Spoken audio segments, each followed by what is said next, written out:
Welcome to Lingo Ladder, and thank you for joining me on the first step of my Canadian road trip adventure. My name is Alex, I am from Montreal, and although French is my first language, I am using this journey to practice and improve my English. Please like this video and subscribe to Lingo Ladder, so you can travel with me across Canada and learn English at the same time.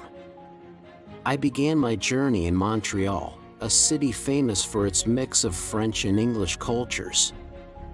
Walking through old Montreal, I slowly explored the cobblestone streets, old stone churches, small art galleries, and outdoor cafes filled with people speaking in both French and English.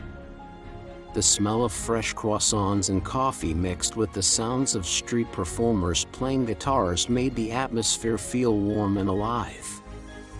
Before leaving, I climbed up Mount Royal, the big hill in the middle of the city, and looked down at the skyline with tall modern buildings, the river, and green parks all around. I also visited St. Joseph's Oratory, a massive church where many people come to pray, and the quiet inside made me feel calm before starting the long road ahead. At the Jean Talon market, I stopped to enjoy fresh strawberries and local cheese, and of course, I could not leave Montreal without eating poutine, the famous dish with fries, gravy, and cheese curds. Driving out of Montreal, I felt excited but also a little nervous, because I knew the road to Vancouver would be very long. The highway to Ottawa passed by farms, forests, and small villages, and I enjoyed the peaceful landscape through the car window. Arriving in Ottawa, I felt the difference right away. The city was more English-speaking, more formal, and more connected to politics. I walked to Parliament Hill, where the Government of Canada makes its decisions, and the tall stone buildings with pointed towers looked strong and historical. Standing there as the bells rang, I imagined all the important speeches, debates, and laws that had happened in this place. Then I visited the Rideau Canal, where in winter people skate for kilometers, but in summer it is full of boats and tourists enjoying the water. At Bywood Market, I tried a beavertail pastry, sweet fried dough covered with chocolate and sugar, and the busy atmosphere reminded me of Montreal's own markets.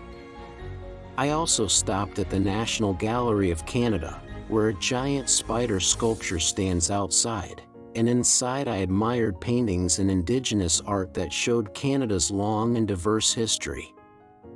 Walking by the Ottawa River, I looked at the bridges connecting Quebec and Ontario, and I thought about how Canada's identity is built on both French and English traditions. After Ottawa, I drove south along the St. Lawrence River, where the scenery changed to small towns and wide open spaces. One of the highlights of this route was the Thousand Islands, a region with more than 1,800 small islands scattered across the river. I took a short boat cruise, and as we floated past castles, lighthouses, and houses built on tiny pieces of land, I felt amazed by the beauty and creativity of people who live there. Not far from the islands, I visited Upper Canada Village, a living history museum where actors dress in 19th century clothes and show how Canadians lived over 150 years ago. I watched a blacksmith make iron tools, farmers feed animals, and women bake bread in old stone ovens, and I felt like I had traveled back in time. This place helped me understand how different life used to be, compared to the modern cities I had just visited. Continuing on the road, I reached Kingston, a city on the shore of Lake Ontario that was once the first capital of Canada. The limestone buildings gave the city a historic charm, and walking by the waterfront I saw boats, children playing, and families enjoying ice cream. I visited Fort Henry, a large stone fortress where soldiers once defended the city, and inside I saw cannons, uniforms, and parades that showed the military history of the region. At Queen's University, I walked around the campus filled with students from different countries, and I thought about how education brings the world together. In a local bakery, I tried a butter tart, a small sweet dessert filled with sugar and butter, and it gave me the energy I needed for the next drive. I left Kingston with the feeling that it was both a historic and lively place, where the past and the present lived side by side. The drive from Kingston to Toronto was longer, about 3 hours, and to make the time useful, I listened to English podcasts while repeating phrases out loud.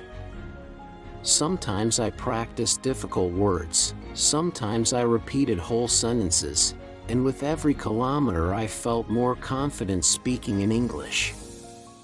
I passed through smaller towns like Belleville and Oshawa, each with its own charm, small diners, and friendly people. In one diner, I ordered a hamburger and talked with the waiter, who was surprised when I said I was driving all the way to Vancouver. He told me that the journey would be long but unforgettable, with landscapes that would change from lakes to prairies to mountains. That conversation encouraged me to keep going, and it also gave me another chance to practice English naturally. Finally, I arrived in Toronto, the largest city in Canada, and immediately I was surrounded by skyscrapers shining in the evening sun. The traffic was heavy, the sidewalks were full of people, and the city felt alive with movement and energy. I walked to the CN Tower, one of the tallest towers in the world, and looking up made me feel dizzy, as if it touched the clouds. Toronto showed me its multicultural identity right away.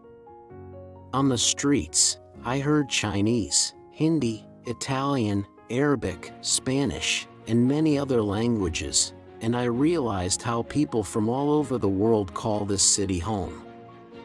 In Kensington Market, I ate food from 3 different countries, dumplings, tacos, and samosas, without even leaving the same block. I also explored the distillery district, where old brick warehouses had been turned into cafes, art shops, and galleries, and the warm lights made the evening feel cozy. At the Royal Ontario Museum, I walked through exhibits of dinosaurs, ancient Egypt, and Canadian history, and it reminded me that Toronto is not only about business but also about culture. Later, I walked into Chinatown, full of bright signs, markets, and smells of noodles and spices, and I felt like I had traveled to another part of the world without leaving the city.